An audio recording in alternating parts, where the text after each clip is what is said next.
मुसाफतें इंसान को नहीं थकाती, ये हमारे साथ चलने वालों की रवैये हैं जो हमारा सांस तक फुला देते हैं।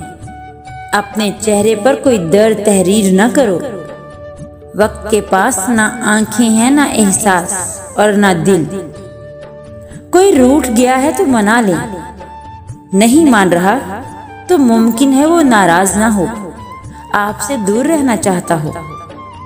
वक्त दें और देख लें, वापस आए तो ठीक, नहीं तो जान ले ये नाराजगी आपसे दूर जाने का बहाना थी। जिंदगी अल्लाह ने आपको इसलिए नहीं दी कि आप छोटी छोटी चीज़ों का रोग पालकर अपना वक्त ज़ाया करते रहें। ये जिंदगी जीने के लिए है, अल्लाह की नेमत है, वापस ना मिलने वाली चीज़ों में से एक नेमत। मुस्कुराएं, मस्बत रहें और खुश रहें।